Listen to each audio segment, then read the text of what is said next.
Sometimes the most dangerous enemies aren't the ones you face in battle, they're the ones sitting right next to you in the briefing room. Admiral Marcus Steele Rodriguez had spent 30 years climbing the Navy ranks, breaking through barriers with his fists and his reputation.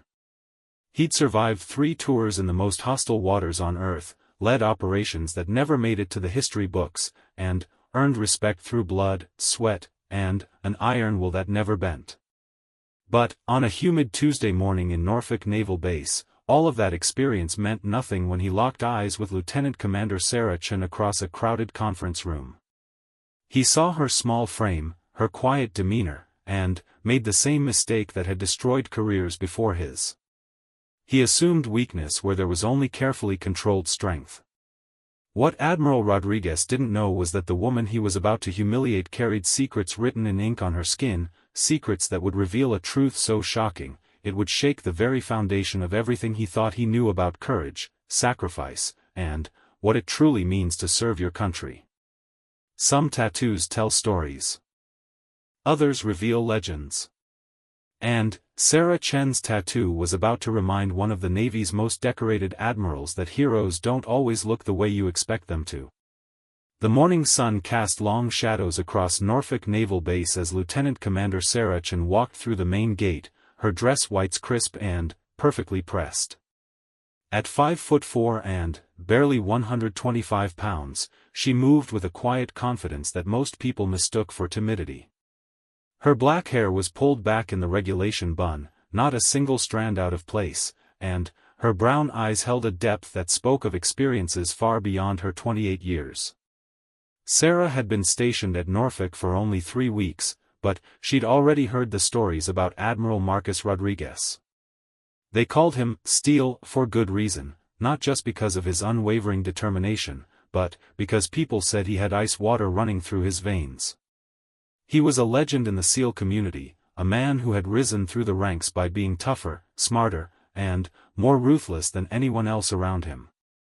As she made her way to Building 7 for the Joint Operations briefing, Sarah couldn't help but think about how different this base felt from her previous assignment.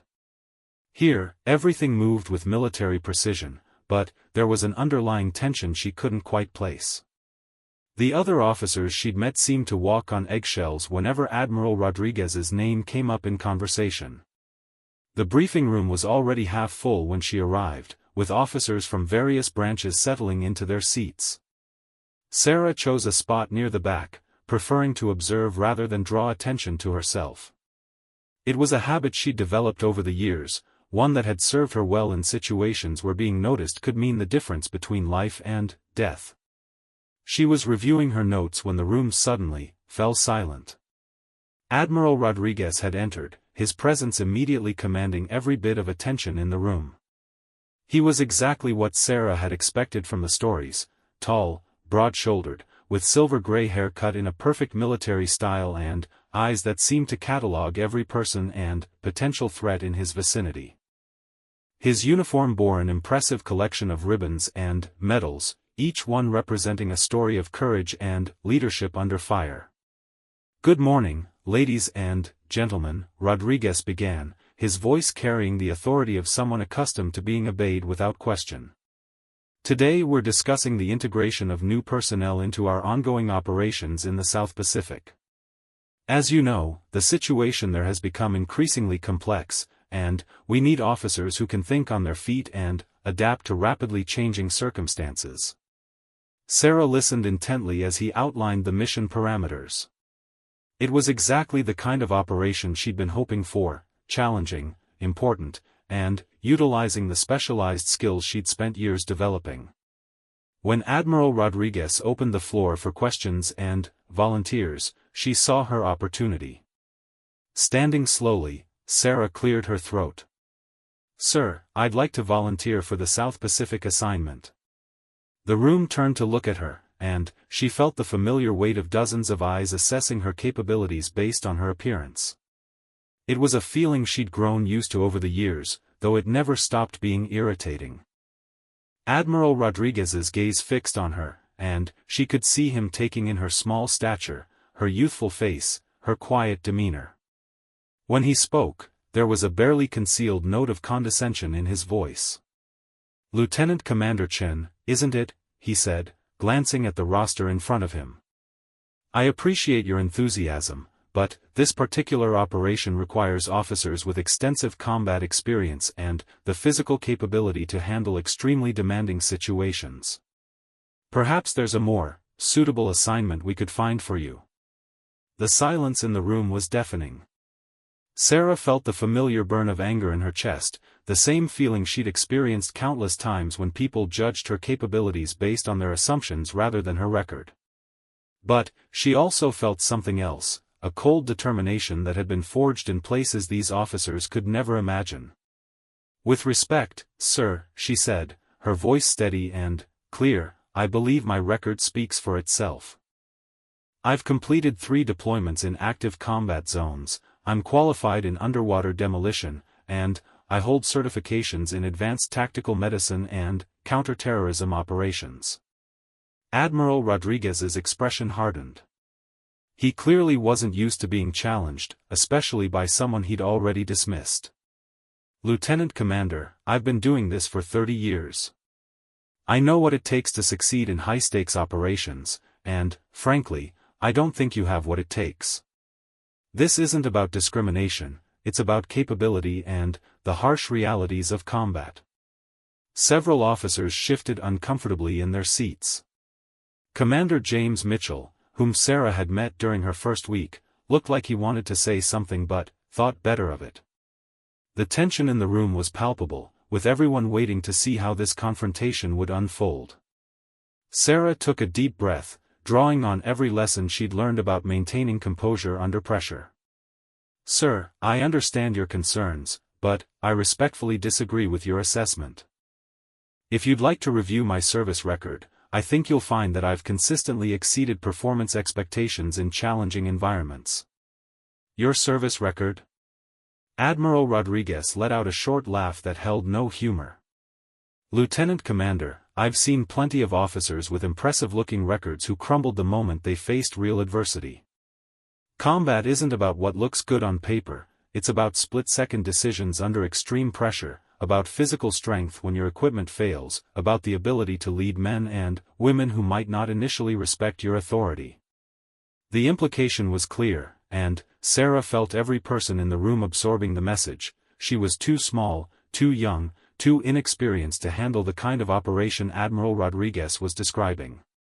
It was a narrative she'd encountered throughout her military career, and she'd learned that sometimes the only way to combat it was through demonstration rather than argument. "I understand your position, sir," she said calmly. "But I believe actions speak louder than assumptions." Admiral Rodriguez's eyes flashed with something that might have been annoyance or anger. "Lieutenant Commander, let me be perfectly clear. The South Pacific operation involves insertion into hostile territory with minimal backup, extended periods of isolation, and the very real possibility of capture or death.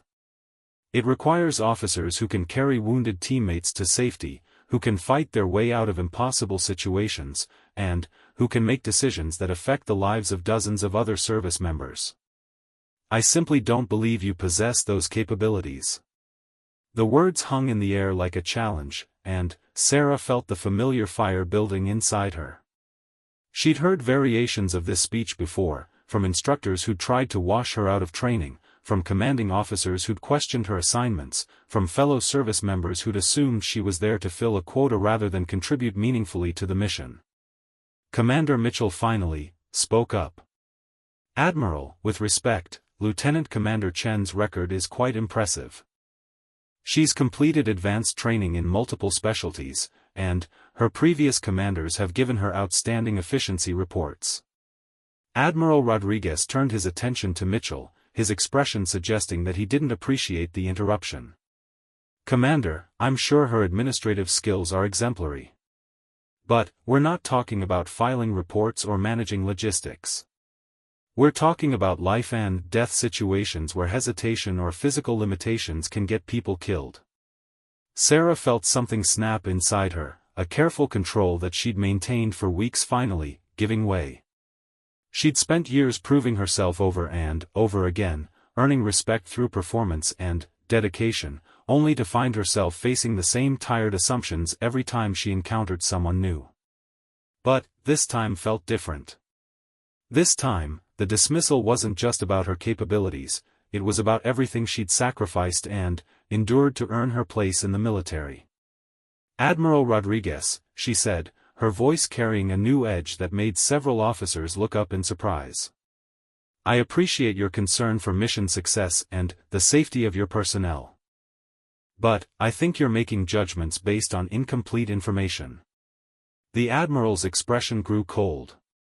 "Lieutenant Commander, I think this conversation has gone on long enough. I've made my decision about the South Pacific assignment, and I expect you to accept it with the professionalism befitting your rank." Sarah stood straighter, her mind racing through her options. She could accept the dismissal gracefully, file a formal complaint through proper channels, or she could do something that would either establish her credibility once and for all or end her career in spectacular fashion. As she looked around the room at the faces of the other officers, some sympathetic, others uncomfortable, a few openly skeptical, she made her decision. "Sir, I'd like to respectfully request the opportunity to demonstrate my capabilities before you make a final determination about my suitability for this assignment." Admiral Rodriguez raised an eyebrow. "Demonstrate how, exactly?" "Whatever evaluation you think is appropriate, sir. Physical fitness test, tactical simulation, marksmanship qualification, underwater operations, whatever you believe is relevant to the mission requirements." A murmur went through the room. This was highly irregular, and everyone knew it. Officers didn't typically challenge their superiors to prove themselves, especially not in front of an audience.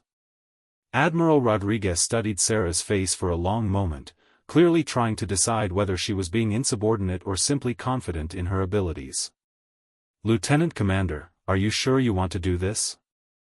Because if you fail to meet the standards I set, it will be noted in your record, and it will affect your future assignment opportunities." Sarah met his gaze without flinching. "I understand the risks, sir. But, I also understand the importance of this mission, and I believe I can contribute meaningfully to its success." Admiral Rodriguez was quiet for what felt like an eternity.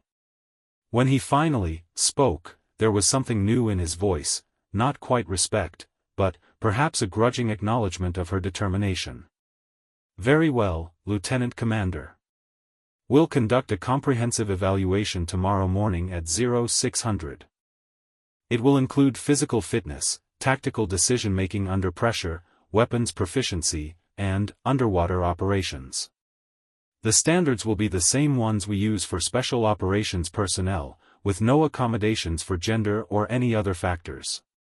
If you pass, we'll discuss the South Pacific assignment. If you fail, you'll accept whatever assignment I deem appropriate without further argument. Are we clear?" "Crystal clear, sir." As the briefing concluded and the other officers began filing out of the room, Sarah remained seated, processing what had just happened. She'd effectively put her career on the line in front of a room full of colleagues, betting everything on her ability to prove herself to a man who clearly had already made up his mind about her capabilities. Commander Mitchell approached as she gathered her notes. "Sarah, are you sure about this? Admiral Rodriguez isn't known for being easy on people he wants to see fail." She looked up at him, seeing genuine concern in his eyes. "Jim, I've been proving myself my entire career. At some point, you get tired of being judged by everything except your actual performance. I get that, I really do. But, Rodriguez has been in special operations for longer than either of us has been in the Navy. If he says the standards are the same as they use for special ops, he's not kidding around." Sarah shouldered her bag and headed for the door. "Then, I guess I'd better make sure I'm ready." As she walked back across the base toward her quarters, Sarah's mind was already shifting into preparation mode. She had less than 24 hours to make sure she was physically and mentally ready for whatever Admiral Rodriguez threw at her. It wouldn't be the first time she'd had to prove herself under pressure, and she was determined it wouldn't be the last. What Admiral Rodriguez didn't know, what none of them knew, was that Sarah Chen had already faced tests far more challenging than anything he could devise. Hidden beneath her dress whites was a reminder of exactly what she was capable of, etched permanently into her skin in a place where only she could see it. And, tomorrow morning, she was going to show the Steel Admiral that sometimes the most dangerous underestimations come from judging a book by its cover. The alarm on Sarah's phone buzzed at 0430, though she'd been awake for the better part of an hour, staring at the ceiling and mentally rehearsing the day ahead.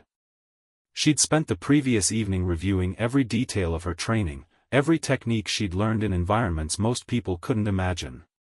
Now, as she pulled on her PT gear in the pre-dawn darkness, she felt the familiar calm that came before a mission. The base was quiet as she made her way to the designated testing area near the waterfront. Admiral Rodriguez was already there, along with Master Chief Petty Officer Danny Walsh, a barrel-chested man with forearms like tree trunks and eyes that had seen more combat than most people could survive. Sarah recognized the type immediately, a career Special Operations NCO who'd forgotten more about warfare than most officers ever learned. Lieutenant Commander Chen, Admiral Rodriguez acknowledged with a curt nod. Master Chief Walsh will be conducting today's evaluation. He's been with DevGru for 15 years and has personally trained hundreds of Special Operations personnel. His standards are uncompromising. Master Chief Walsh stepped forward, his expression neutral but appraising. Ma'am, today's evaluation consists of 4 phases. Physical fitness assessment, weapons proficiency, tactical decision-making under stress, and underwater operations. Each phase has specific pass-fail criteria.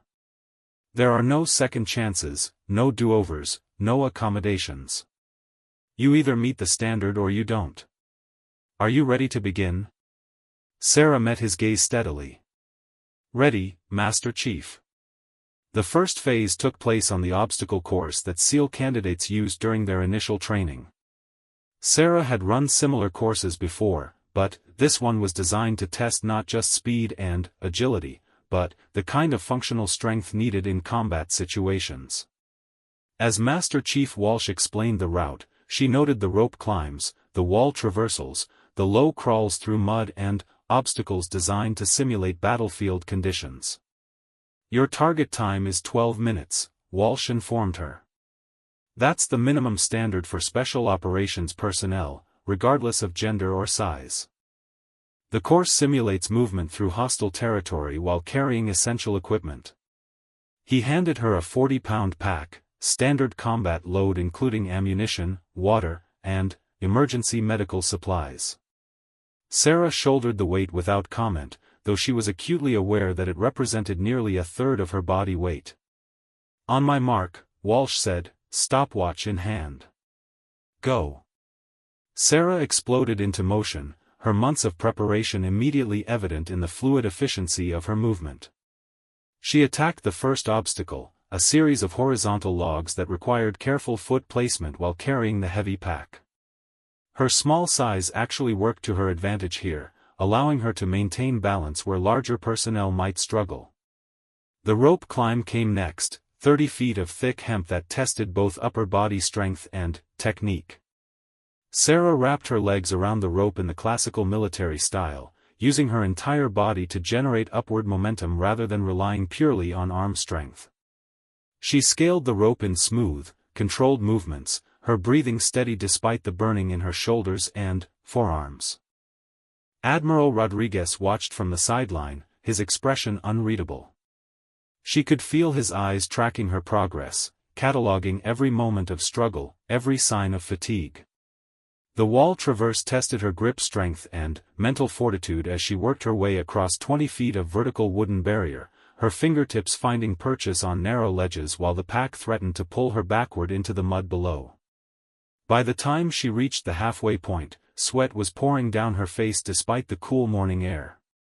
The low crawl section stretched ahead of her, 50 yards of barbed wire and mud designed to simulate movement through a combat zone under enemy fire. Sarah dropped to her belly and began the methodical process of crawling forward, keeping her profile as low as possible while the pack snagged on every piece of wire above her.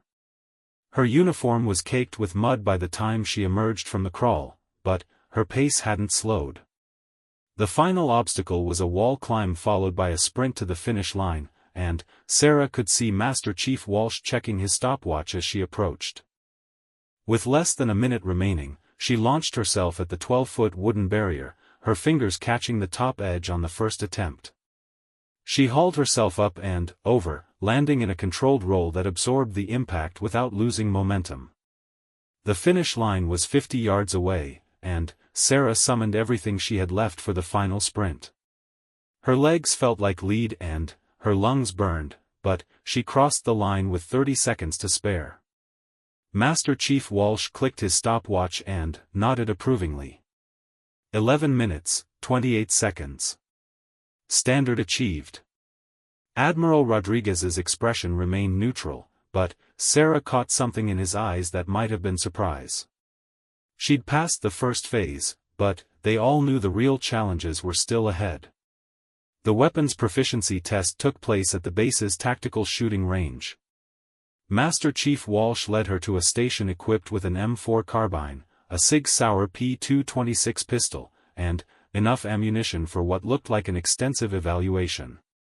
This phase tests your ability to engage targets accurately under stress, Walsh explained. You'll fire from multiple positions at varying distances, both static and while moving. You'll also demonstrate weapons maintenance under pressure and tactical reloading procedures. The minimum standard is expert marksman qualification with both weapons systems. Sarah picked up the M4 first, checking the action and sighting system with the automatic precision of someone who'd done it thousands of times before. The familiar weight of the weapon in her hands brought back memories of dusty compounds and moonless nights, of situations where a single missed shot could mean the difference between mission success and catastrophe. The first series of targets appeared at 100 yards, standard silhouettes that required precise shot placement within the scoring rings. Sarah settled into a prone position, her breathing slowing as she entered the focus state that competitive shooters called the zone. The first shot broke clean, followed by 4 more in rapid succession, each one finding its mark in the center mass area. Moving to 50 yards, Walsh called out. Kneeling position, 10 rounds, time limit 60 seconds. Sarah transitioned smoothly to her knees, adjusting her sight picture for the closer distance. The targets were smaller now, requiring even greater precision, but her shots continued to find their mark with mechanical consistency. She was dimly aware of Admiral Rodriguez watching from behind the safety line, but her focus remained locked on the task at hand. The pistol phase proved equally routine. Sarah had always been a natural with handguns, her small hands actually providing an advantage in terms of weapon control and recoil management. She ran through the entire course of fire, from close-quarters combat drills to precision shooting at 25 yards, without a single shot outside the scoring rings. Master Chief Walsh examined the targets with a measuring gauge, tallying scores with the methodical precision of someone who'd done this evaluation hundreds of times. When he finished, he turned to Admiral Rodriguez with what might have been a slight smile. Expert marksman with both systems, sir. Score of 287 out of 300 with the rifle, 284 out of 300 with the pistol. Both exceed the minimum standards by significant margins. The tactical decision-making phase took place in a sophisticated simulator that recreated the stress and complexity of real combat situations. Sarah found herself facing a series of scenarios that tested not just her tactical knowledge, but her ability to make sound decisions under extreme pressure. The first scenario placed her in command of a small team trapped behind enemy lines, with wounded personnel and limited ammunition. As she worked through the problem, calling for medical evacuation and establishing defensive positions, she was aware of Master Chief Walsh and Admiral Rodriguez observing every decision, every communication, every moment of hesitation or confidence. The scenarios grew progressively more complex, testing her knowledge of everything from rules of engagement to tactical medicine to urban warfare procedures. Each situation required her to balance multiple competing priorities while working under artificial time pressure and simulated stress. By the time they reached the final phase, the underwater operations test, Sarah was mentally and physically exhausted. But she also felt a familiar confidence building inside her, the knowledge that she was performing at the level she'd always known she could achieve. The underwater test took place in the base's dive tank, a 50-meter pool designed to simulate underwater operations in various conditions. Master Chief Walsh outlined the requirements: a 100-meter swim in full combat gear, underwater navigation using compass and depth gauge, and a simulated combat swimmer mission that required her to place training charges on a mock target while remaining submerged. Sarah slipped into the water wearing full tactical gear, including boots, uniform, and equipment harness. The added weight and drag immediately made every movement more difficult, but she'd trained for exactly these conditions during her previous assignments. She began the swim with strong, steady strokes, her breathing controlled despite the physical demands of moving through water while carrying combat equipment. The underwater navigation phase tested skills that most naval personnel never developed. Sarah had to locate and identify a series of targets placed throughout the pool, using only a compass and depth gauge while dealing with the disorientation that came from operating in three-dimensional space without visual references. The final challenge was the most complex: a simulated combat swimmer mission that required her to approach an underwater target, place training charges in specific locations, and extract without being detected by mock sentries on the surface. It was the kind of mission that SEAL teams trained for extensively, requiring not just technical skill but the mental discipline to operate effectively in an alien environment. Sarah descended to the bottom of the pool, her movements slow and deliberate to avoid creating bubbles or disturbance that would give away her position. The training charges had to be placed with mathematical precision, and she worked methodically through the sequence, checking and double-checking each placement before moving to the next position. When she finally surfaced at the extraction point, Master Chief Walsh was waiting with his clipboard and stopwatch. Admiral Rodriguez stood beside him, his expression unreadable as he watched Sarah climb out of the pool, water streaming from her uniform and equipment. Time for completion, 42 minutes, 18 seconds, Walsh announced. All charges placed within acceptable parameters. Mission requirements exceeded. Sarah stood at attention despite her exhaustion, water still dripping from her hair and uniform. She'd completed every phase of the evaluation, meeting or exceeding standards that Admiral Rodriguez clearly expected to defeat her. But, as she looked at his face, she realized that something had changed during the course of the morning. The dismissive condescension was gone, replaced by what looked like genuine puzzlement. This wasn't what he'd expected, and Sarah could see him trying to reconcile his preconceptions with the evidence of her performance. Master Chief Walsh approached with a towel and a slight smile that suggested professional respect. "Outstanding performance, ma'am. You've exceeded the minimum standards in every category. I've seen a lot of special operations personnel go through these evaluations, and you've definitely earned your place among them." Admiral Rodriguez remained silent for a long moment, clearly processing what he'd witnessed. When he finally spoke, his voice had lost the patronizing tone from the previous day. "Lieutenant Commander Chen, I have to admit that your performance today was impressive. You've clearly demonstrated the technical skills and physical capabilities necessary for demanding operations. However, I'm still concerned about your experience in actual combat situations." Sarah felt a familiar frustration building inside her. She'd just proven herself by every measurable standard, yet Admiral Rodriguez was still looking for reasons to exclude her from the mission. It was the same pattern she'd encountered throughout her career. No matter how well she performed, there was always another hurdle, another requirement, another reason why she wasn't quite ready for the assignment she wanted. "Sir," she said carefully, "what specific experience requirements do you feel I haven't met?" Admiral Rodriguez exchanged a glance with Master Chief Walsh before responding. "Lieutenant Commander, this mission involves operating in extremely hostile territory with minimal backup. The personnel I send need to have proven themselves in actual combat, under real fire, with real consequences for failure. While your performance today demonstrates impressive training and combat are two very different things.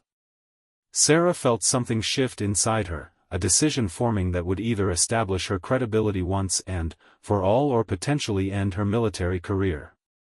She'd spent years carefully managing her reputation, revealing only what was necessary about her background and experience. But Admiral Rodriguez's continued skepticism had pushed her to a point where careful discretion was no longer serving her interests. "Admiral," she said quietly, "I think there's something you should know about my background before you make a final decision about my suitability for this mission." Admiral Rodriguez studied Sarah's face carefully, noting the subtle change in her demeanor. Where there had been professional determination before, there was now something deeper, a stillness that suggested experiences beyond what her personnel file indicated. "What exactly are you saying, Lieutenant Commander?" he asked, his voice carrying a new note of attention. Sarah glanced around the testing area, making sure they couldn't be overheard by other personnel. Master Chief Walsh sensed the shift in atmosphere and moved closer, his professional instincts telling him that something significant was about to be revealed. "Sir, my personnel file contains certain classified designations that aren't immediately apparent unless you know what to look for," Sarah began carefully. "My previous assignments weren't entirely conventional naval operations." Admiral Rodriguez felt a familiar tightness in his chest, the same sensation he'd experienced in briefing rooms when mission parameters suddenly changed and revealed hidden complexities. "Go on."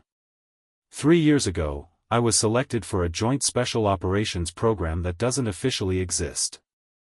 The assignment involved deep cover insertion into terrorist networks operating in Southeast Asia. The operation lasted 18 months and resulted in the disruption of 3 major arms trafficking rings and the elimination of several high-value targets. Master Chief Walsh's eyes widened slightly. He'd been around special operations long enough to recognize the implications of what Sarah was describing. Deep cover operations were among the most dangerous assignments in the military, requiring not just technical skills but psychological resilience that most personnel simply didn't possess. Admiral Rodriguez felt his assumptions about Lieutenant Commander Chen beginning to crumble. "What was your specific role in these operations?" "I was inserted as a logistics coordinator for one of the trafficking networks," Sarah continued, her voice remaining steady despite the weight of what she was revealing. "The cover identity required me to demonstrate familiarity with weapons systems, tactical procedures, and operational security.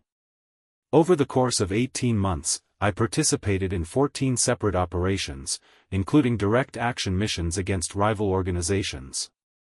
The silence that followed was profound. Admiral Rodriguez found himself looking at Sarah Chen with entirely new eyes, seeing not the small, quiet officer he'd dismissed the day before, but a professional who'd operated successfully in environments where discovery would have meant torture and death. "Lieutenant Commander," he said slowly, "these operations you're describing, were they successful?" "Yes, sir. The intelligence gathered during my time undercover led to a coordinated international effort that dismantled the entire trafficking network. 17 high-value targets were eliminated or captured, and we recovered enough weapons to supply a small army." Master Chief Walsh stepped forward, his expression reflecting a mixture of respect and curiosity. "Ma'am, if you don't mind me asking, what kind of resistance did you encounter during these operations?" Sarah's jaw tightened almost imperceptibly. "The 3rd month of the operation, my cover was compromised by a rival faction within the organization. I was captured and held for 6 days before I could escape. During that time, I was interrogated using methods that exceeded anything we trained for in SEER school." Admiral Rodriguez felt a chill run through him. SEER training, survival, evasion, resistance, and escape, was designed to prepare military personnel for capture by enemy forces.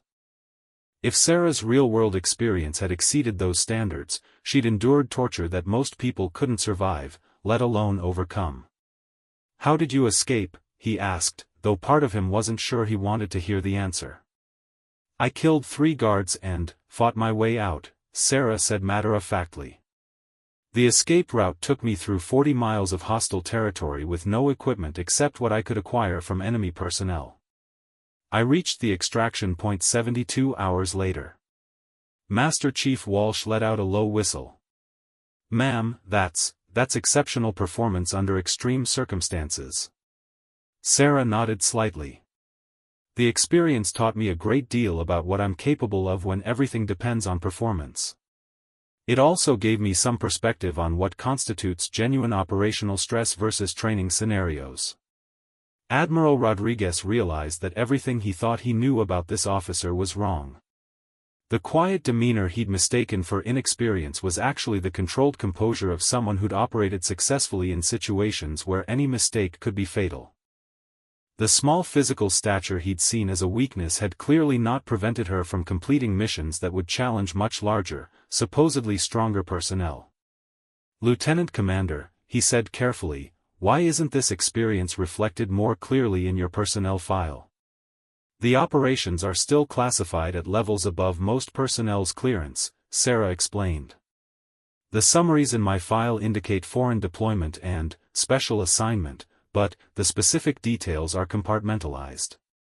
Most reviewing officers see standard overseas duty without understanding the actual nature of the work. This explained why Admiral Rodriguez's initial review of her file hadn't revealed the full scope of her experience. He'd seen what looked like routine assignments without realizing he was looking at some of the most dangerous work the military conducted. Ma'am, Master Chief Walsh interjected, were you alone during these operations, or did you work with a team?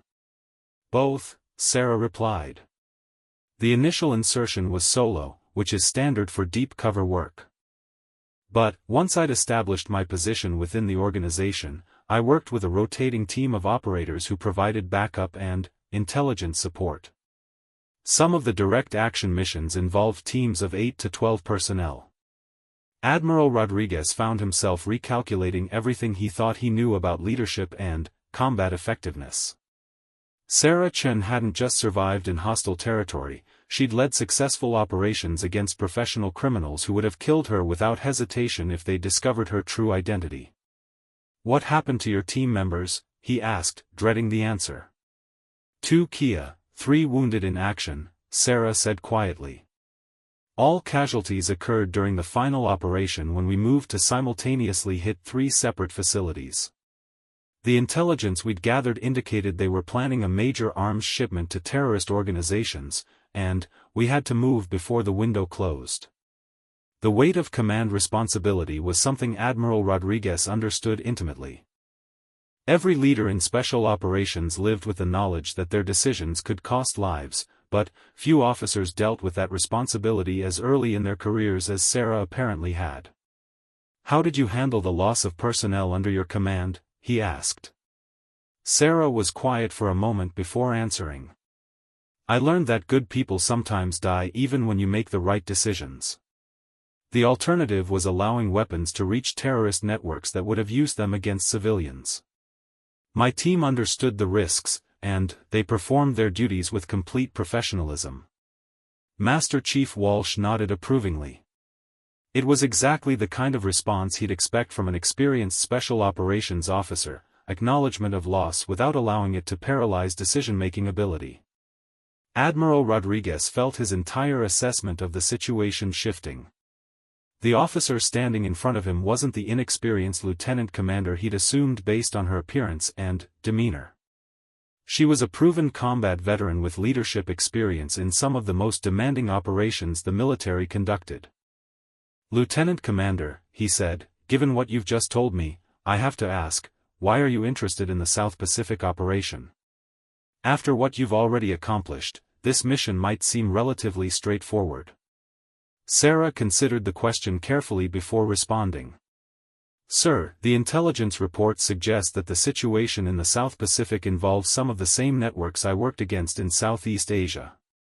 These organizations are adaptive and resourceful, and they learn from their failures. I believe my experience with their operational methods and psychological profiles could be valuable to mission success. It was a compelling argument. Counterterrorism operations were most effective when conducted by personnel who understood not just tactics and weapons, but the mindset and motivations of the enemy. Sarah's undercover experience had given her insights that couldn't be acquired through training or briefings. You realize, Admiral Rodriguez said slowly, that if I approve your assignment to this mission, you'll be working with some of the most experienced special operations personnel in the Navy. They might have difficulty accepting your authority based on first impressions. Sarah's expression didn't change, but Admiral Rodriguez caught something in her eyes that suggested she'd dealt with similar challenges before. Sir, I've found that performance tends to speak louder than appearances. If the personnel you're referring to are truly professional, they'll evaluate my contributions based on results rather than assumptions. Master Chief Walsh couldn't suppress a slight smile. He'd seen enough special operations personnel to recognize confidence based on genuine capability versus bravado based on insecurity. Sarah Chen clearly fell into the former category. Admiral Rodriguez realized that he was facing a decision that would require him to abandon assumptions he'd held throughout his military career. Everything about this situation challenged his preconceptions about what effective military leadership looked like. Lieutenant Commander, he said finally, before I make a decision about your assignment, I need to verify some of what you've told me. The operations you've described would have left documentation at classification levels I can access. Of course, sir, Sarah replied immediately. My former commanding officer was Colonel Patricia Hayes, currently assigned to Special Operations Command. My case officer during the Southeast Asia operations was Agent Michael Torres, CIA Special Activities Division. Both should be able to confirm the details of my service record. The fact that she was volunteering specific contacts told Admiral Rodriguez that she wasn't exaggerating her experience. No officer would provide names and agencies unless they were confident that verification would support their claims. There's one more thing, Sarah said quietly. Something that might help you understand why I'm so confident in my abilities despite the assumptions people make about my background. She reached for the collar of her uniform shirt and began unbuttoning it. Admiral Rodriguez and Master Chief Walsh exchanged glances, uncertain what she was doing. When Sarah pushed the fabric aside to reveal her left shoulder, both men froze. There, etched in stark black ink against her skin, was a tattoo that made Admiral Rodriguez's blood run cold. It was a trident surrounded by the number 16, with Chinese characters beneath it and a date that he recognized with absolute certainty. Operation Golden Dragon, Sarah said simply. March 16, 3 years ago. The night we eliminated Zhang Wei's entire command structure and recovered enough weapons-grade plutonium to level downtown Hong Kong. Admiral Rodriguez stared at the tattoo, his mind racing through classified briefings he'd received about Operation Golden Dragon. It had been one of the most successful counterterrorism operations in recent history, disrupting a network that had been planning attacks across 3 continents. The operation had been so highly classified that only a handful of personnel knew the full details. But Admiral Rodriguez knew those details. And he knew that the 16 operators who'd participated in the mission had been authorized to get commemorative tattoos with that specific design, marking them as members of one of the most elite units in military history. Master Chief Walsh was staring at the tattoo with obvious recognition. Ma'am, you were part of Ghost Team? Sarah nodded. I was the only female operator on the team. My specialty was infiltration and close-quarters combat. Zhang Wei's organization had a weakness for small, unassuming women who could gain access to secure areas without raising suspicion. Admiral Rodriguez felt the world shifting around him. Ghost Team was legendary within the Special Operations community, a joint military and intelligence unit that existed only for the most sensitive missions. The fact that Sarah Chen had not only been selected for the team but had participated in its most famous operation meant that she was among the most elite military personnel in the world. The tattoo, he said hoarsely, it's not just commemorative, is it? Sarah shook her head. It's identification. Anyone with access to the right databases can verify that I earned the right to wear it. Admiral Rodriguez realized that he had just made one of the most embarrassing mistakes of his military career. He dismissed and condescended to an officer whose combat record exceeded that of most of the personnel under his command. Worse, he'd done it based on assumptions about her gender and physical appearance rather than taking the time to understand her actual qualifications. As Sarah rebut-toned her uniform shirt, Admiral Rodriguez found himself facing a fundamental choice. He could let his pride prevent him from admitting his error, or he could demonstrate the kind of leadership that acknowledged when assumptions proved wrong. The silence stretched between the three of them like a taut wire, heavy with the weight of revelation and realization. Admiral Rodriguez felt 30 years of military experience crashing against the undeniable truth of what he'd just witnessed. The tattoo on Sarah's shoulder wasn't just ink, it was a credential that placed her among the most elite operators in the world, people whose very existence was classified beyond most security clearances. Master Chief Walsh was the first to break the silence, his voice carrying a note of profound respect that hadn't been there before. "Ma'am, I have to ask, how many Ghost Team operations were you part of?" Sarah finished buttoning her uniform and met his gaze steadily. 7 missions over 18 months. Operation Golden Dragon was the final one before the team was disbanded and its members reassigned to other units. Admiral Rodriguez felt his throat constrict. 7 Ghost Team missions meant Sarah had participated in operations that most Special Forces personnel could only dream of. These weren't routine deployments or standard combat operations, they were the kind of missions that prevented international incidents and stopped threats that could destabilize entire regions. "Lieutenant Commander," he said carefully, "I need to understand something. If you have this level of experience and these qualifications, why are you here at Norfolk? Why aren't you still with Special Operations Command?" Sarah's expression grew thoughtful, and Admiral Rodriguez sensed there was more to the story than what appeared in any official file. "After Operation Golden Dragon, I requested transfer to conventional naval operations. The psychological toll of deep cover work and special operations was becoming significant. My commanding officers felt that a period of standard duty would be beneficial before considering future special assignments." Master Chief Walsh nodded knowingly. "PTSD?"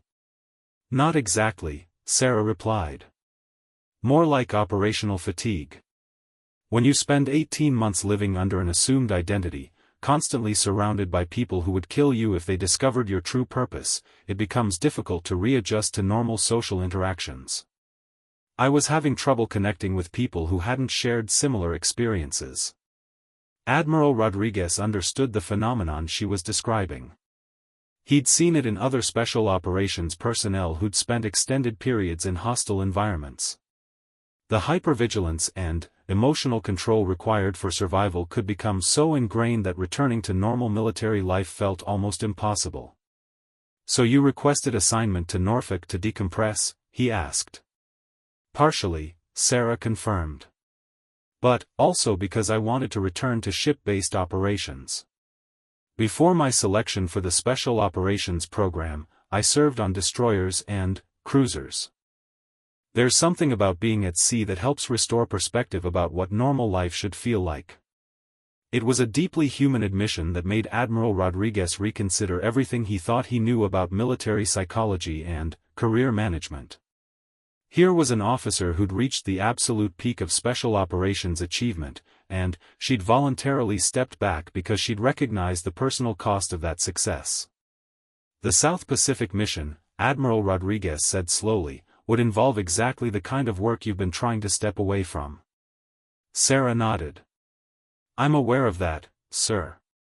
But the intelligence briefing suggests that this situation involves networks and methodologies I'm uniquely qualified to address.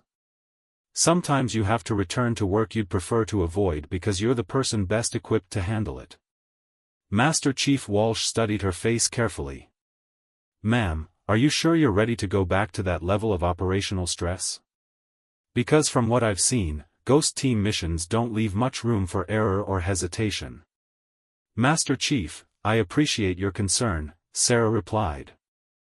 But, the truth is, I've never stopped being ready. The skills don't disappear, and, the training becomes part of who you are. What I needed was time to remember that there's more to life than just the mission.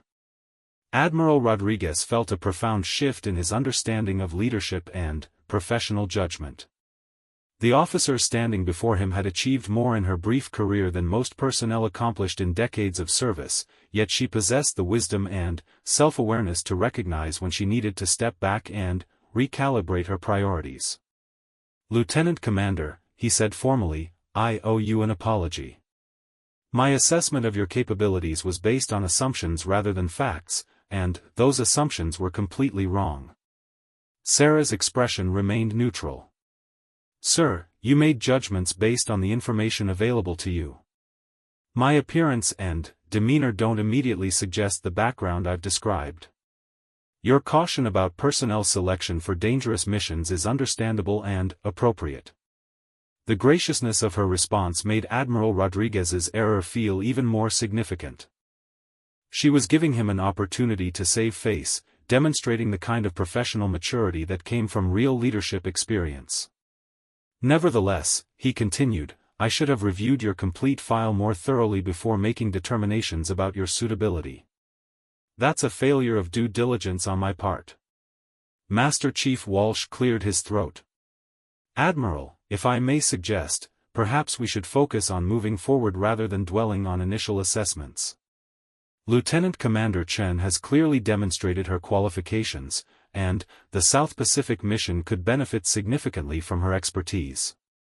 Admiral Rodriguez nodded, recognizing that Walsh was providing him with a graceful transition toward making the right decision. You're absolutely correct, Master Chief. Lieutenant Commander Chen, based on everything I've seen and learned today, I'm prepared to offer you a position on the South Pacific operation. Sarah straightened slightly, though her expression remained carefully controlled. Thank you, sir.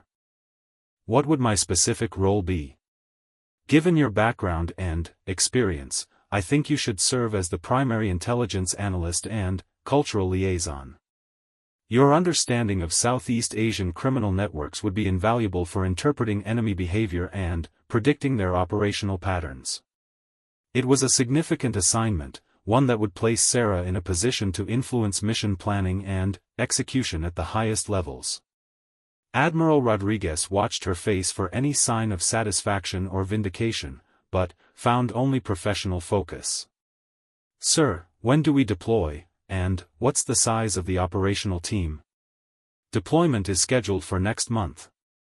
The team will consist of 12 personnel, 8 special operations specialists, 2 intelligence analysts, 1 communications specialist, and 1 medical officer. You'd be the senior intelligence analyst. Sarah nodded. What's the specific nature of the threat we're addressing? Admiral Rodriguez glanced at Master Chief Walsh before responding. Intelligence indicates that remnants of the networks you worked against in Southeast Asia have established operations in the South Pacific, apparently attempting to use island nations as staging areas for attacks against Australian and New Zealand shipping. They're also reportedly trying to acquire naval vessels for unknown purposes. The implications were serious enough to justify the resources being committed to the operation. If terrorist networks were attempting to establish maritime capabilities, they could potentially threaten commercial shipping lanes that were vital to international commerce. Do we have any intelligence on their specific capabilities? Sarah asked. Limited, Admiral Rodriguez admitted.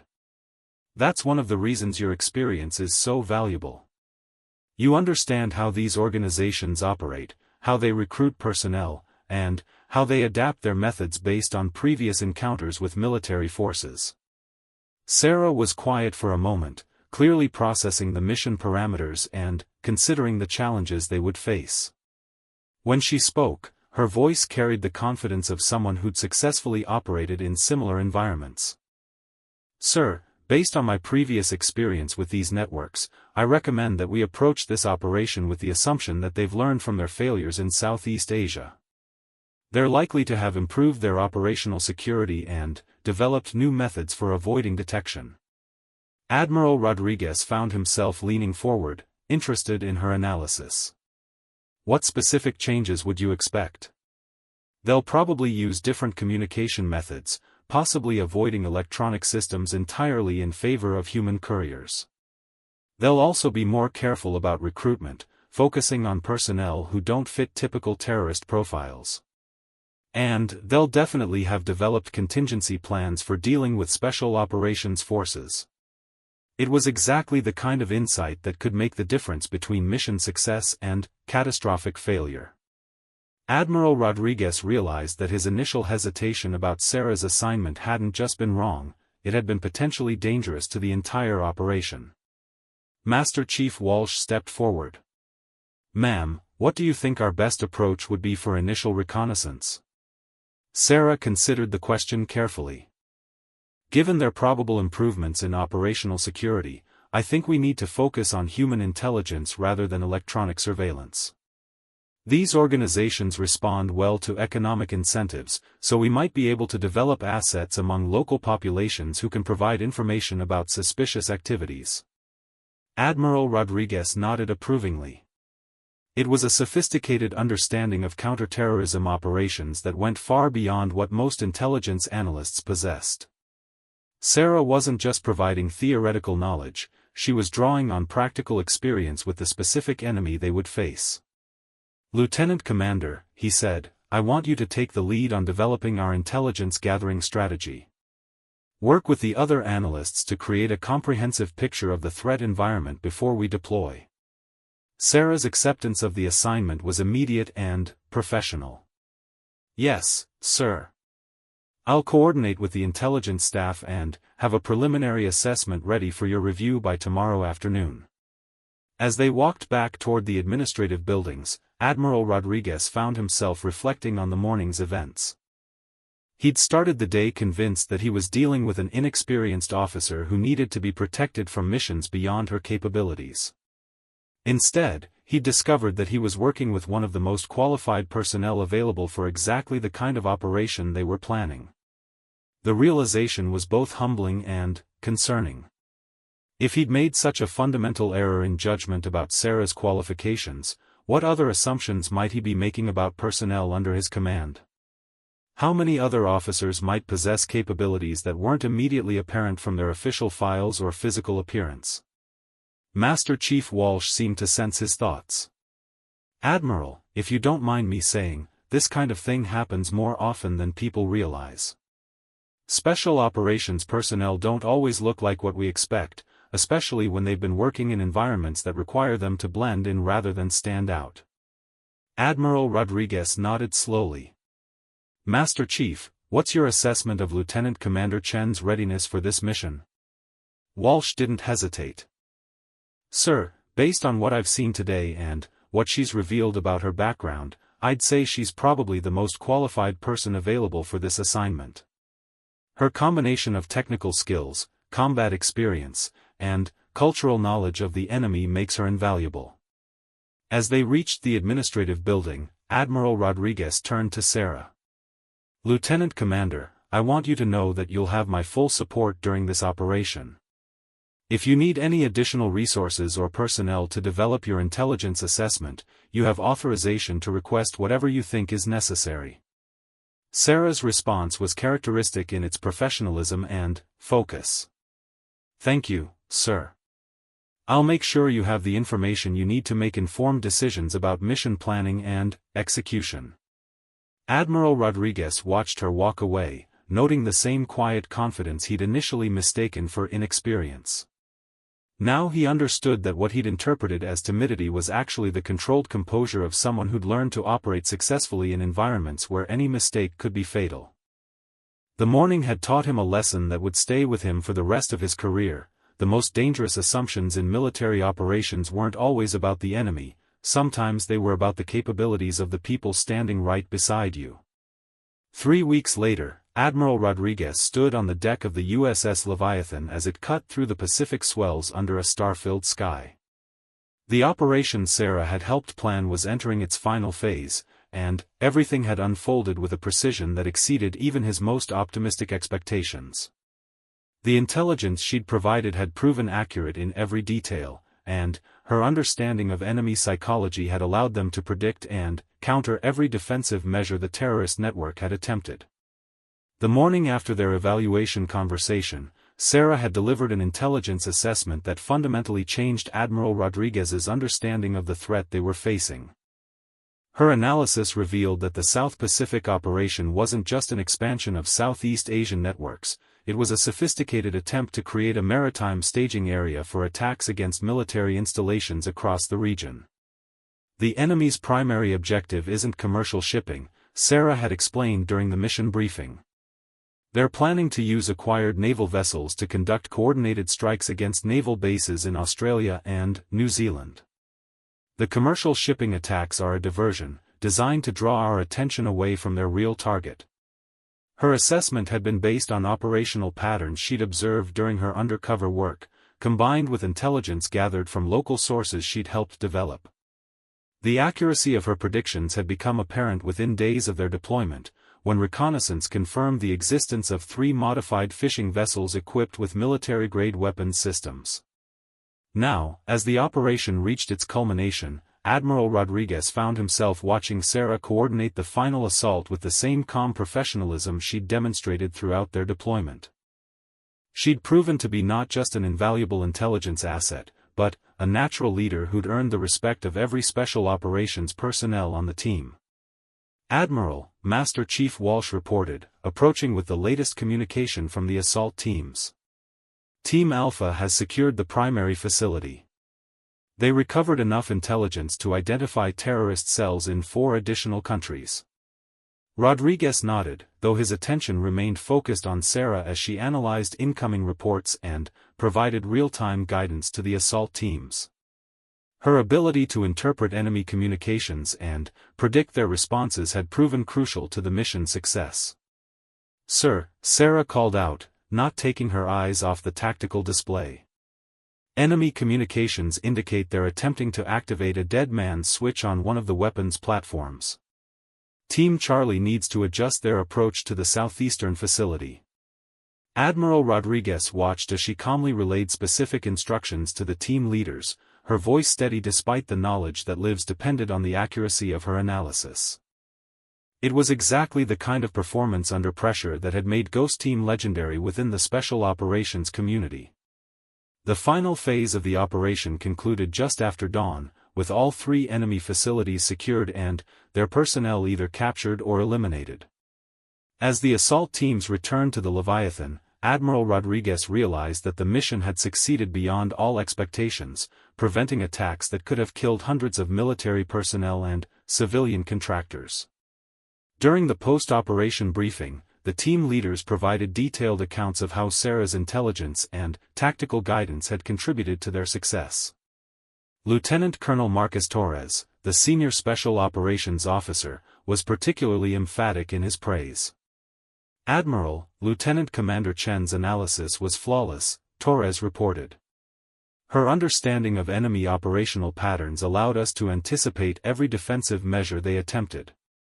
Without her guidance, we would have faced significant casualties during the assault phases." Master Chief Walsh nodded in agreement. "Sir, the enemy's operational security was significantly more sophisticated than we initially expected. If we'd relied on standard intelligence gathering methods, we would have missed critical details about their defensive preparations." Admiral Rodriguez looked across the briefing room at Sarah, who was quietly reviewing after-action reports rather than basking in the praise being directed toward her. Her professionalism and focus remained unchanged despite the successful completion of an operation that would likely prevent terrorist attacks across multiple countries. "Lieutenant Commander Chen," he said formally, "your contributions to this operation have been exceptional. Your intelligence analysis and tactical guidance were instrumental in achieving our objectives with minimal casualties." Sarah looked up from her reports, her expression characteristically composed.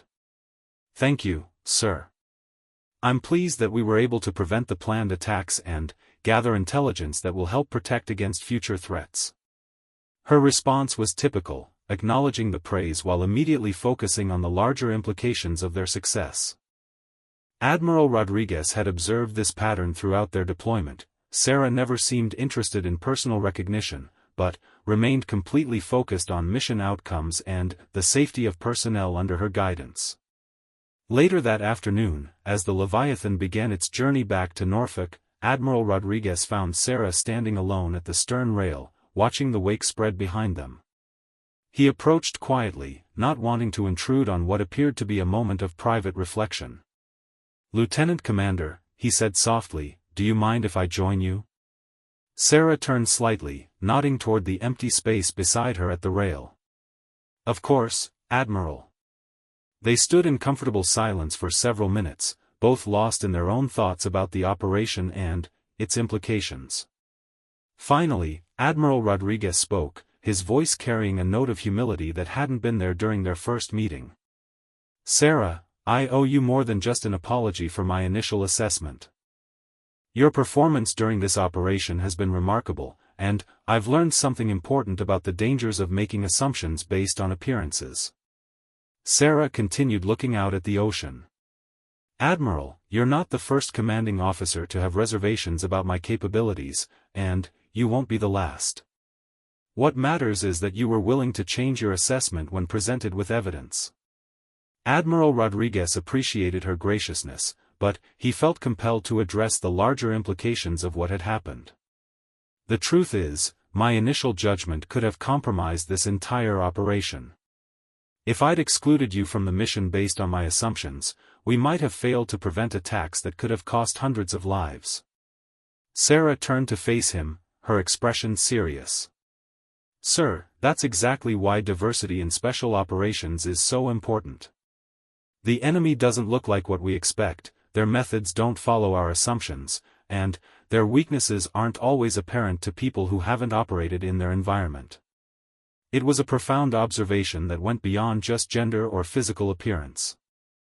Admiral Rodriguez realized that Sarah was describing a fundamental challenge in modern military operations, the need to understand and counter threats that didn't conform to traditional warfare models. "What do you mean specifically?" he asked. "The networks we fought in Southeast Asia and, here in the South Pacific recruit personnel who can blend into civilian populations," Sarah explained. "They use women, elderly people, and children as operatives because military forces often don't consider them as potential threats. They establish operations in places that seem too peaceful or too remote to warrant serious attention." Admiral Rodriguez nodded slowly. "And our response needs to be equally unconventional." "Exactly. We need operators who can think like the enemy, who understand their psychology and their methods. Sometimes that means using personnel who don't fit traditional special operations profiles, but who possess the specific skills and experience necessary for success." As they talked, Admiral Rodriguez found himself gaining new insights not just about Sarah's capabilities, but about the future of military operations in an increasingly complex global environment. The threats they were facing required responses that went beyond traditional military doctrine and conventional approaches to personnel selection. "Sarah," he said thoughtfully, "what are your plans after this assignment? Are you planning to return to special operations, or do you want to continue with conventional naval duties?" Sarah was quiet for a moment before responding. "I'm not sure yet, sir. This operation has reminded me why I found special operations work so compelling, but it's also reinforced my concerns about the personal costs of that lifestyle." Admiral Rodriguez understood the dilemma she was describing. The most effective special operations personnel often possessed exactly the qualities that made extended deployment psychologically challenging: the ability to operate in isolation, the capacity for violence when necessary, and the mental flexibility to adapt to constantly changing situations. "Have you considered a training role?" he suggested. "Your experience with unconventional operations and cultural intelligence would be invaluable for preparing other personnel for similar missions." Sarah's expression showed interest. That's an intriguing possibility. Teaching others how to operate in these environments might allow me to contribute to mission success without the personal costs of extended deployment. Admiral Rodriguez realized that he was witnessing something significant, a highly skilled operator recognizing her own limitations and seeking ways to contribute meaningfully while maintaining her psychological health. It was exactly the kind of self-awareness that distinguished truly professional military personnel from those who simply accumulated impressive-looking credentials. "I'd like to make a proposal," he said. "When we return to Norfolk, I'm going to recommend you for assignment to the Special Warfare Center as a senior instructor. Your combination of operational experience and analytical skills would make you ideal for developing training programs for unconventional operations." Sarah considered the offer carefully. What would that assignment involve? "You'd be responsible for developing curricula for cultural intelligence, deep cover operations, and psychological preparation for extended deployment in hostile environments. You'd also conduct advanced training for personnel being prepared for high-risk assignments." It was an assignment that would allow Sarah to use her unique experience while avoiding the personal costs of continued operational deployment. Admiral Rodriguez watched her face as she processed the implications of his proposal. "Admiral," she said finally, "I'm very interested in that assignment. I think there's a real need for better preparation of personnel being sent into these environments." Admiral Rodriguez felt a sense of satisfaction that went beyond just the successful completion of their mission. He'd not only discovered an exceptionally capable officer, but he'd found a way to ensure that her experience would benefit future operations and personnel. As the sun set over the Pacific, painting the ocean in shades of gold and crimson, Admiral Rodriguez reflected on the lessons of the past month. His encounter with Lieutenant Commander Sarah Chen had fundamentally changed his understanding of leadership, professional judgment, and the importance of looking beyond surface appearances to discover true capability. The woman standing beside him at the rail had proven herself to be one of the most effective military professionals he'd ever worked with, despite initially appearing to be exactly the opposite of what he expected from elite personnel. Her quiet confidence, analytical brilliance, and tactical expertise had been instrumental in preventing terrorist attacks that could have destabilized an entire region. But, perhaps more importantly, Sarah had taught him that the most dangerous assumptions in military operations weren't always about the enemy. Sometimes they were about the capabilities and potential of the people serving right beside you. The tattoo hidden beneath her uniform had been just the beginning of a revelation that challenged everything he thought he knew about courage, competence, and what it truly meant to serve with honor. As the Leviathan continued its journey home through the gathering darkness, Admiral Rodriguez found himself looking forward to working with Sarah Chen in her new role as an instructor. He had no doubt that her influence would help prepare a new generation of special operations personnel for the complex challenges of modern warfare. And he knew that he would never again make the mistake of judging an officer's capabilities based on their appearance rather than their performance.